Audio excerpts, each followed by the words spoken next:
Hello guys, so in an attempt to make a comeback on YouTube, I thought I'd make another My Hero Academia focused video, and this time quite a simple topic, maybe even generic. I'll be going over my 3 favorite characters in this series, and I'll also explain why they're my favorite characters. I also want to point out that, before I begin of course, these picks are, as you may expect, very subjective. I won't necessarily rate them on objective character writing, though I also won't ignore writing entirely, because I do value writing quite a bit. Lastly, before I begin, there will almost certainly be spoilers regarding these characters, so if you're only watching the anime or simply aren't caught up with the manga and don't wish to be spoiled, I do not recommend watching this video until you are caught up. Alright, enough of that, let's get into today's topic, my personal top 3 characters in My Hero Academia. The big baddie himself, Tomura Shigaraki. He's easily one of the best characters in my opinion. He started out as what could easiest be described as a man-child. He had no sense of leadership, he didn't even know how to lead his first assault on UA, and was relying an awful lot on his advisor, Kurogiri. Ever since then, we've seen him mature into a much more capable leader. A character worthy of the title of main antagonist of the series. That and his rise to power is something to be respected. There are so many parallels between Shigaraki and Deku, which makes Shigaraki an even more intriguing character to follow, as you very early on get the idea that his growth is going to be observed almost as much as the main protagonist's own road to becoming the world's greatest hero. I think what truly made me appreciate Shigaraki as much as I do today goes back to during MVA, when we finally, after such a long wait, got to see what happened to Shigaraki as a kid, and we learned how he became the way he is. He wasn't just born as a seed of evil, but he lost control and was manipulated into becoming the world-hating man we presently know. That backstory chapter is easily my favorite chapter in the series thus far, along with another chapter which doesn't revolve around Shigaraki, but the way we got to see Shigaraki's quirk just completely let loose when he was just a boy, how that power just tore his family apart one by one, and his mother wasn't even mad or scared. Even in her dying moments, she just reached out to her baby boy, but there was nothing Shigaraki could do other than to see even her shatter and perish before him. Ever since then, we've seen Shigaraki becoming an even greater character moment by moment, from him conquering the Metal Liberation Army to him rejecting the will of All for One in his own mindscape, allowing him to become the leader he wants to become while still having respect for his former mentor. Okay, so next up, Katsuki Bakugo, or Kacchan if you will. This character was for the longest time my #1 favorite character in My Hero Academia, and I know he still is to a lot of people. Even though he was pushed down to my second most favorite character, it is still undeniable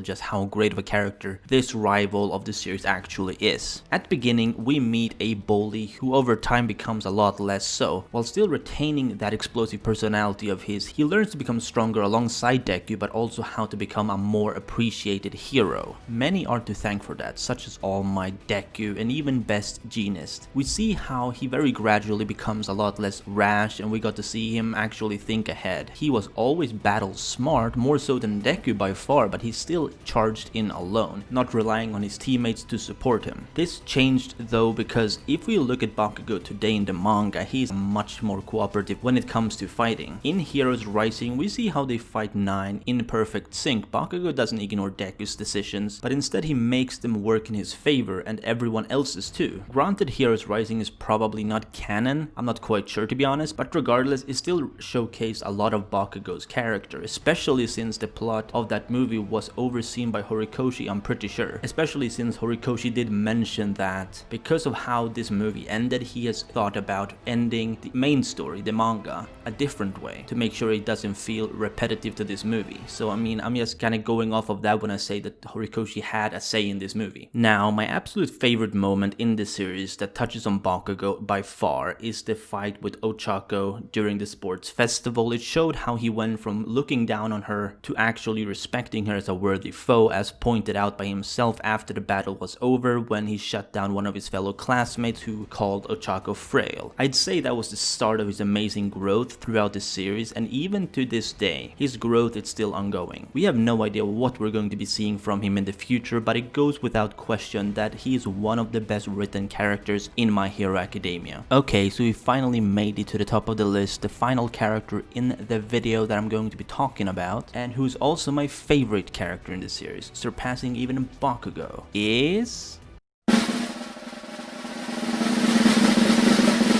Hawks. He is by far, in my opinion of course, the most impactful character in the whole of My Hero Academia. I don't know if I'd say he's the best written character objectively speaking. Endeavor, Twice, and Bakugo are very strong contenders, but he definitely stood out to me from the moment we first saw what Hawks was made of back during the Pro Hero arc, seeing his personality in contrast with what he did with his quirk on a casual level to how he used his quirk in battle. Instead of being your typical assault type hero, he focused more on keeping people safe and making sure the real powerhouse could do even more against their enemy. But Hawk's introduction was just the tip of the iceberg, because what would follow would turn him into our fan favorite. Hawks may look like a very young, foolish character, but when you dig into what he's actually doing in the story, he becomes one of the most essential pieces in my opinion. His upbringing is very different from any other hero, as he was admitted into a special program and turned into an extremely capable agent of justice. But justice isn't enough for Hawks. Hawks wanted more. He wants to alter society as we know it. He wants a place where heroes can actually spend time having fun and not keeping the streets safe every day, day in and day out. However, his character truly sparked for me when we saw him infiltrate the enemy organization and made one of the league's core members trust him completely. He even grew comfortable around Twice. Though Hawks was just gathering intel, some things he said to Twice, like when he spoke of feeling like a caged bird, it truly felt like Hawks meant what he said to him. All of this was of course done in secret. The villains didn't know, the heroes didn't know. The only ones who had any information of what Hawks was actually doing was the ones who groomed him into the type of hero that would break the cycle of justice, the one who would kill if it meant dealing a serious blow to the enemy forces. Of course, we all know what happened later. Hawks ended up taking the life of Twice as planned, but he also lost to Darby after being taken by surprise. Between you and me though, Hawks would absolutely win against Darby if they fought in a fair fight, no questions asked. There is one final detail which I want to bring up, but it does in no way have anything to do why he is my favorite character in My Hero Academia. That being that Hawks and I actually share birthdays. What a coincidence, huh? 28th of December, boys. So there you have it,